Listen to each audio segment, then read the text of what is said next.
Dear science class में आप सभी का स्वागत है। आज की क्लास में बेटा हम सीखेंगे मोल संकल्पना यानी कि मोल कॉन्सेप्ट क्या है। तो देखिए मोल संकल्पना क्या होता है, जैसे कि हम समान वस्तुएं हैं, जैसे एक ही प्रकार की जब वस्तुएं बेटा कितनी होती हैं, 12 होती हैं, तब हम उसे क्या कहते हैं, एक दर्जन कहते हैं। समझिएगा मोल संकल्पना क्या है, एक संख्या है। तो जैसे है एक दर्जन भी क्या होता है, एक संख्या होती है। तो एक ही प्रकार की जब वस्तुएं कितनी हो, 12 ठो रहे, तो उसे हम क्या कहते हैं, एक दर्जन कहते हैं ना। इसी प्रकार अगर एक ही प्रकार की वस्तुएं कितनी हो बेटा, 20 वस्तुएं हो, तो उसे क्या कहा जाता है, एक स्कोर कहा जाता है। एक स्कोर बराबर 20 वस्तुएं, एक दर्जन बराबर 12 वस्तुएं होती हैं। उसी प्रकार क्या होता है, मोल संकल्पना भी एक क्या है, संख्या है। तो जैसे एक दर्जन है, तो ये बनाना यानी कि केला खरीदने के लिए हम दर्जन शब्द इस्तेमाल करते हैं, है ना। उसी प्रकार क्या है, ये मोल संकल्पना क्या है, जो हमारे रसायन शास्त्र में सूक्ष्म कण, परमाणु, अणु या आयन है, इनकी संख्या को गिनने के लिए रसायनज्ञों द्वारा एक संख्या निर्धारित की गई, जिसे क्या कहा जाता है, मोल संकल्पना कहा जाता है। जो सूक्ष्म कण, परमाणु, अणु या आयन है, उनकी संख्या को कैसे गिना जाता है, किसके आधार पे बेटा, मोल संकल्पना के आधार पे। तो जैसे एक दर्जन बराबर 12 वस्तुएं होती हैं, उसी तरह एक मोल बराबर संख्या होती है बेटा 6.022 गुणे 10 की घाते 23 यानी 23 कण। आगे बात समझ में कि मोल क्या है, एक संख्या है जिसका मान कितना होता है, 6.022 गुणे 10 की घाते 23 कण। इस संख्या का उपयोग कहाँ किया जाता है, तो सूक्ष्म कण जैसे कि परमाणु, अणु या आयनों को गिनने के लिए किया जाता है। ठीक, चलिए इसकी परिभाषा लिखते हैं।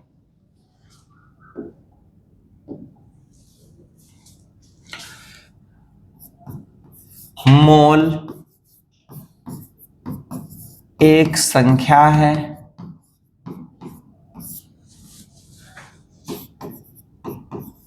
मोल एक संख्या है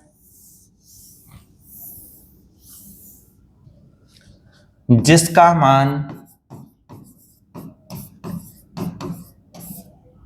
6.022 गुणे 10 की घाते 23 कण होता है।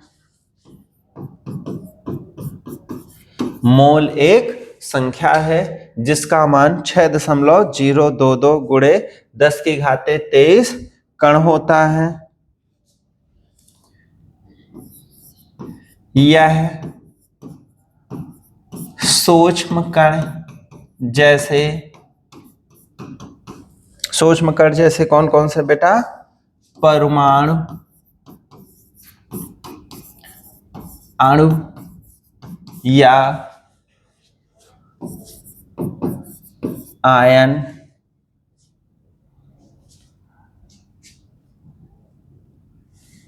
आदि की संख्या को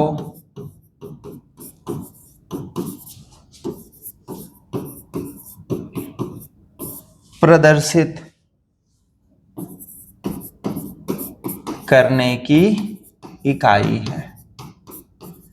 क्या जाने बेटा कि मोल संकल्पना क्या है, मोल एक संख्या है। यह मोल संकल्पना क्या है, एक संख्या है जिस संख्या का मान कितना होता है, 6, ये पॉइंट है, 6.022 गुणे 10 की घाते 23 कण होता है। यह सूक्ष्म कण जैसे परमाणु, अणु या आयनों की संख्या को प्रदर्शित करने की इकाई होती है। एग्जाम्पल में लिखें, जैसे एक मोल का मान, कभी कभी खाली स्थान में आता है कि एक मोल बराबर कितना होता है, तो आप क्या लिखेंगे, 6.022 0.22 गुणे 10 की घाते 23 कण। अब कण में बेटा परमाणु भी आ जाएगा, अणु भी आ जाएगा और आयन भी आएगा। तो अगर आपसे पूछता है कि 1 मोल बराबर कितना होता है तो इतने कण बताएंगे। लेकिन अगर ऐसा कहता है कि 1 मोल परमाणु बराबर कितना है, तो 1 मोल बराबर तो मान यही होता है 6.022 गुणे 10 की घाते 23। अब यहाँ पे मोल के बाद परमाणु लिखा है तो आप इतने परमाणु लिख दोगे। ठीक है। अगर कहता है कि 1 मोल अणु का मान कितना होता है तो संख्या तो यही रहेगी 6.022 गुणे 10 की घाते 23, लेकिन लास्ट में हम यहाँ क्या लिख देंगे, अणु। 1 मोल आयन बराबर कितना होता है तो आप उतने आयन लिखेंगे। लेकिन अगर परमाणु अणु या आयन नहीं लिखा है, केवल 1 मोल का मान पूछता है तो लास्ट में आपको इतने कण लिखना आवश्यक है। ठीक है ना। ये संख्या भर लिख के नहीं छोड़ेंगे, लास्ट में कण भी लिखेंगे। अगर 1 मोल परमाणु पूछेगा तो इतने परमाणु लिखेंगे। ठीक बेटा, तो जल्दी नोट करिए इसको। मोल संकल्पना क्या है? मोल एक संख्या है जिसका मान 6.022 गुणे 10 की घाते 23 कण होता है। यह सूक्ष्म कण जैसे परमाणु, अणु या आयनों की संख्या को प्रदर्शित करने की इकाई है। 1 मोल का मान 6.022 गुणे 10 की घाते 23 कण है। आगे बढ़े बेटा, चलिए ठीक है। ये हुआ यहाँ पे। अब इसके बाद क्या करिए, मोल है क्या? मोल बेटा पदार्थ की मात्रा को व्यक्त करने की एसआई मात्रक है, एसआई इकाई। तो नोट डाल के लिखें,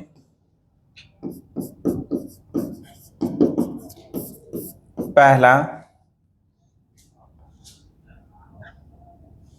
मोल पदार्थ की मात्रा का एसआई मात्रक है।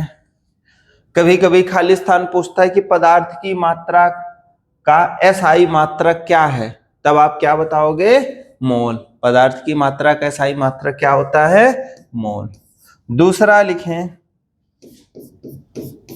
एनटीपी। एनटीपी का अर्थ होता है बेटा नॉर्मल टेम्परेचर प्रेशर।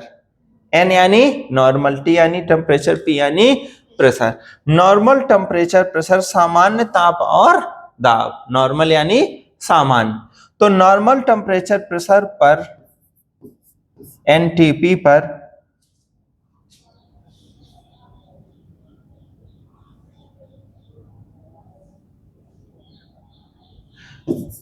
एक मोल